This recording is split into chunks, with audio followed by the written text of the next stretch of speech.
I think the first thing to say about memory is it's a big topic.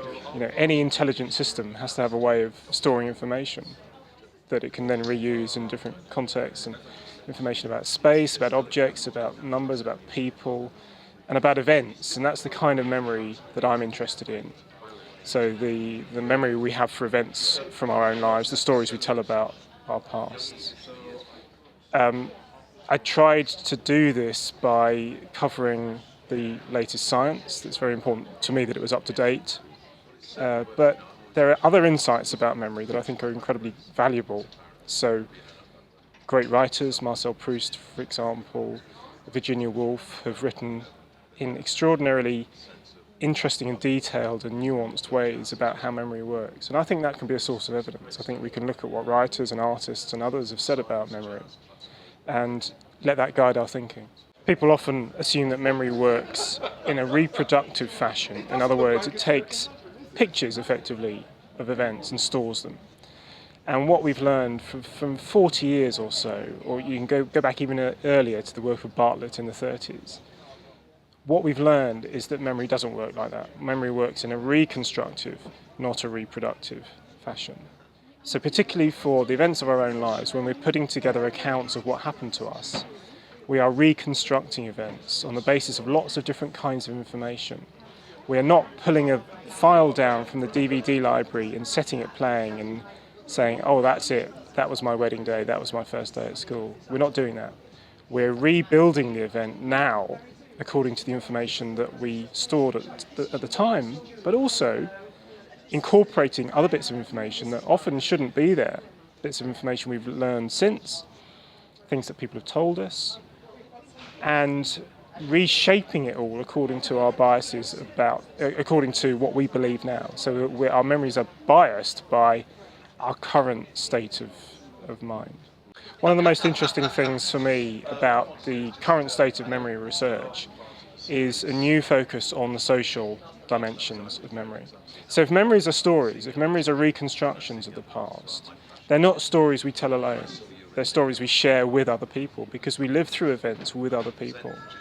And I think people are coming to be aware of just how important those social processes are and how we share memories, we agree on memories, but we also disagree on memories. We're constantly sort of negotiating accounts of what happened in the past. This is very important for children when they're developing a memory system. By talking about past events with their parents, they learn some of the skills and organisational structures that you need to do autobiographical memory.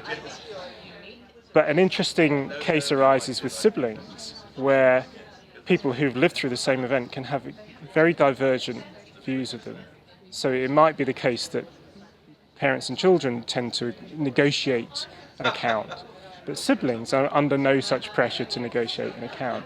So you get very divergent views of the same event.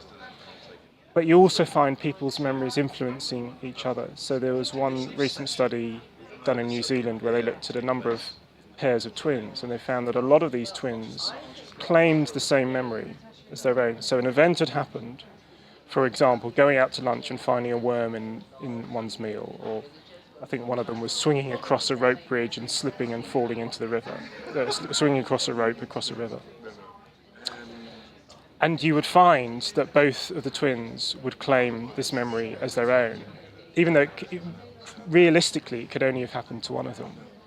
So what's happening is that someone's had an experience, has talked about the experience, and the other person has found this so vivid and striking and moving that they've started to appropriate it into their own stories. And this is a nice bit of experimental evidence that this sort of thing happens. But anecdotally, you'll find lots of people telling you the same thing. I've heard lots of people say to me, yes, I started having a memory for something that I later realised somebody else had told me. I'd overheard someone else's story and I'd taken their memory on for myself. I'm interested in the science of human experience. I'm interested in why life is like it is to us. And if you're going to do the science of human experience, you have got to understand it from a subjective, first-person point of view. You've got to understand it from the inside. With writing about my daughter, I wanted to write about how a child's mind develops. And I got a very strong sense there that the biggest story there was her story. It was the fact that she was starting to tell a story about who she was as a person. So it had to take that kind of narrative form. I wanted it to read like, a science book that read like a novel, where you felt you were engaged with the characters and it was following a narrative and so on. And then when I was thinking about a topic to follow up with, memory seemed to make perfect sense. I was fascinated by it. But it also seemed perfectly suited to a narrative approach, because when we're talking about memories, we're talking about the stories we tell about our pasts. So to do that, I could go and ask other people about their memories, which I did in the book. I also looked at my own memories because I could really tell them from the inside. But also, I talked to people very close to me about their memories. So the kids appear a bit in the book, but in particular, I spent a lot of time interviewing my grandmother up to the age of 93. And she had fascinating things to say about the past, and it was really extraordinary to see how vividly she could remember events from a very, very long time ago. Much less detailed memory of more recent events. It's a very common finding for all of us, but it becomes particularly noticeable in old age that you remember the stuff that happened to you in your late teens and early adulthood. You don't remember the stuff in between nearly so well. There's probably very good reasons for that. But yes, it was part of trying to understand memory from the inside, to bring characters alive, to bring human stories alive, and make you feel that you were, I suppose, reading something a bit different. You were learning, you were being told about new scientific findings, but it didn't feel as if you were just being pumped full of information. And that was just an attempt to try and do science writing in a slightly different way. One of the main aims of the book was to help people to find a new relationship to their memories, rather than see them as this literal device for recording information, to understand the way they work, the quirks of memory, the errors of memory, the strengths of memory, the power of memory, and to not give themselves a hard time when that system doesn't work perfectly. It's not meant to work perfectly in that sense. It's meant to extract information from our experience that is useful going forward. It's not meant to be a good literal record of the past. And that's what the science is pointing to nowadays. Memory is about the future as much as it's about the past.